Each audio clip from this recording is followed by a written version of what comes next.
Okay, after taking longer than I care to admit to get this line spooled up, finally got down here and ready to fish with it. It looks like this area used to be really good to fish, but I don't know if you can see it. It's pretty grassy right now. I'm gonna go to the other side of the pond. There's a little blow up right there too, but I don't want to go through the grass to get hung up and broke off, unlike my first cast with this rod. We've got it tied up with a 1/64 ounce jig head, so we're gonna see if it can cast something this light. And then also we have it with a 1-inch Gulp minnow, just one of our kind of trustworthy baits. I see all sorts of fish right here, but yeah, I'm just too scared to fish this at the moment. We'll keep going and see if it gets better on the other side. So this rod, it comes in a few different rod lengths. It's the Daiwa Presso again. Ended up going with a 7-foot just because I tend to prefer that like slightly longer length on an ultralight. I feel like it gives you slightly more casting distance. And it's casting really well. It's just all of this grass right up along the bank is giving me a lot of trouble.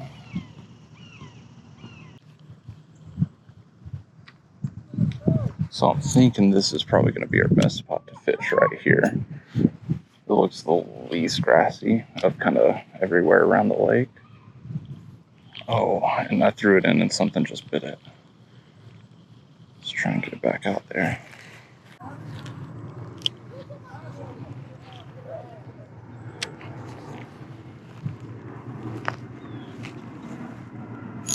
Oh, we got a fish. Let's see, I'm gonna need to tighten the drag a little bit.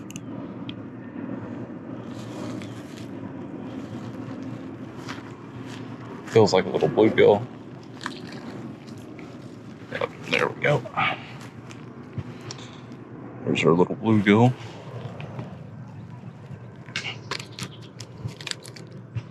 So there he is. Got him on the Gulp minnow. Looks like he took the Gulp minnow with him, so chunk him on back out.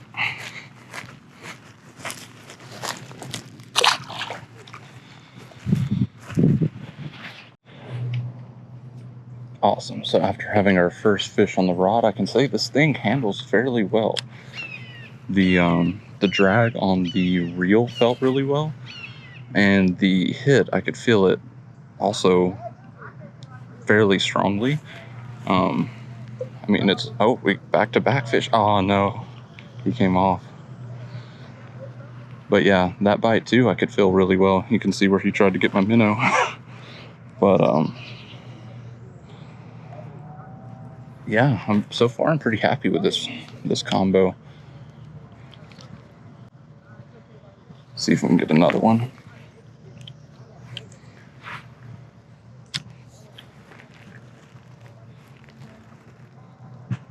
There we go, another fish. Throw this one in.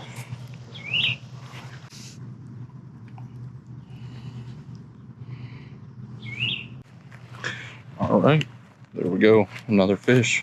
We almost had 3 back-to-back there. Dropped him off. Overall though, I'm really happy with this rod. Like, I'm feeling the bites really well, and the reel has a good amount of drag to it. Like, it's nice and adjustable for ultralight fishing. There we go, another fish.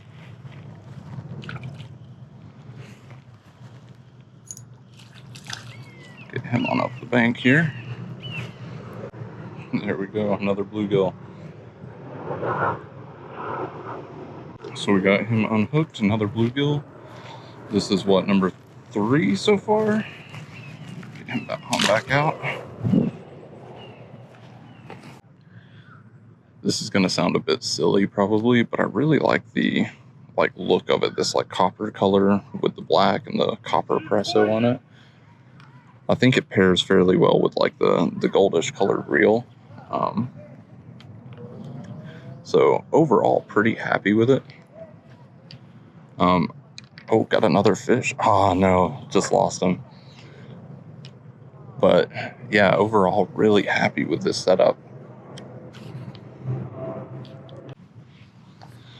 This is my last Gulp minnow, so I gotta make it count.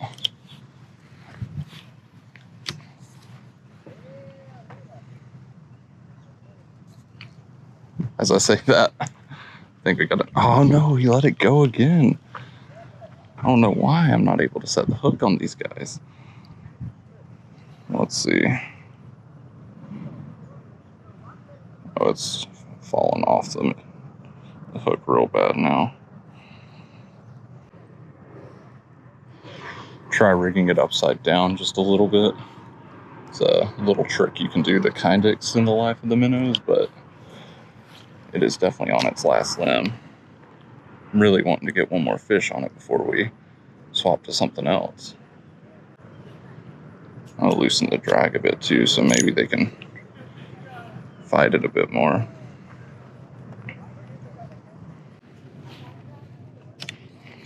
Our battery is starting to overheat, so I'm hoping we don't hook into a fish like that as soon as the battery overheats.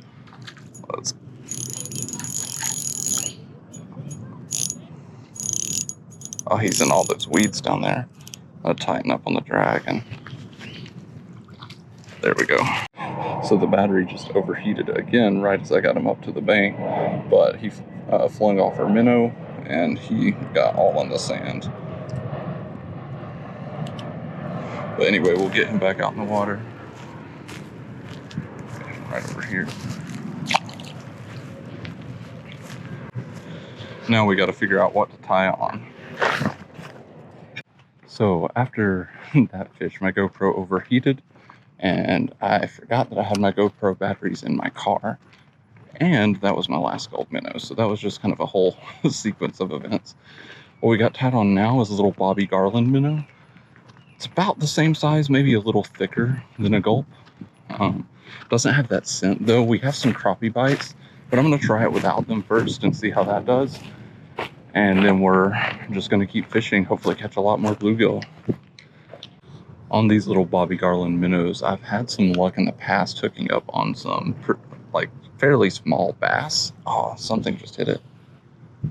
So I'm hoping that we could potentially hook into a bass instead of only bluegill.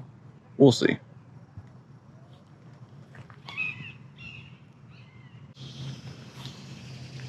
One thing I'm considering doing is swapping to I have some 2-inch Gulp minnows, or I think they're 2.5 inch.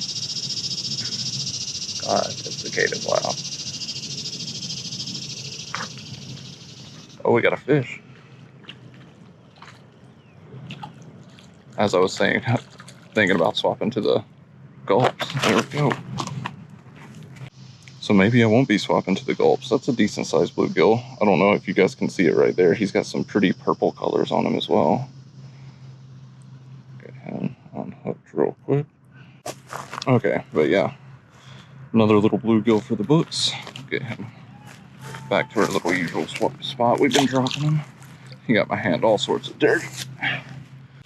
But yeah, we caught that guy on the little Bobby Garland here. And we caught him just as soon as we were saying about swapping back to 2-inch Gulp minnows. So I think we'll stick to this a bit longer and see if we can get some more fish. There we go. So rigged up just like that. Still on the 1/64 ounce jig head. And let's get cast back on out.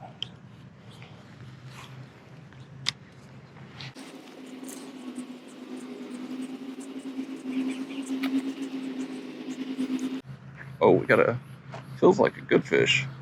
Might not be. But back to back on the Bobby Garland right after saying we might swap over to something else. That's a good sized bluegill right there too. I don't have a measuring board to see how big he is. But there we go. Another decent sized bluegill. Get him back out into the water.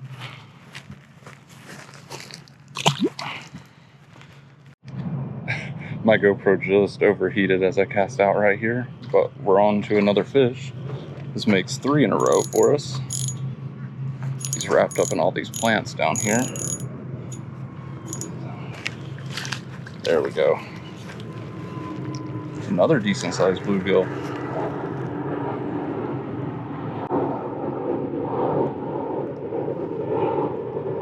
He was barely hooked too. But yeah, 3 in a row. We'll cast back on out here in a second, see if we can hook into more. Probably going to do a couple more casts, then wrap it up for today. But overall, I'm really enjoying this rod. Oh, we got another fish as we're wrapping up. Oh, it came free. Oh well. But yeah, I'm really enjoying this rod and reel combo. I'm honestly potentially liking it more than my normal ultralight setup, which is a similar price point as this guy, but it's not a travel setup. So like it kind of has the benefits of that. The only kind of downside I do have with it is I wish that the pieces had like a marking to indicate when they were aligned with each other. So, but I mean, someone could easily do that with just like a white Sharpie or something and like self-align it as needed. But the good thing too is on a lot of multi-piece rods, sometimes when you catch a fish, like they'll start getting kind of out of alignment. But that hasn't been the case today. I've caught quite a few bluegill and they're all holding true. Also, when I've got like stuck in the tree or something like that and I've had to pull it free, like I haven't felt any fear of it like coming apart on me or anything. So honestly, really enjoying it. But yeah, anyway, that pretty much wraps us up for today. Gonna call it quits there. We caught quite a few bluegill and I think gave this rod a fair shake. And then also it was nice being able to test out those Bobby Garlands, as I haven't really fished with them all that much. But yeah, with all that being said, I hope you guys enjoyed the video. I hope you enjoyed the short review. And I'll definitely be doing more with this rod and reel in the future. So hope you guys liked it, and I'll see you in the next one.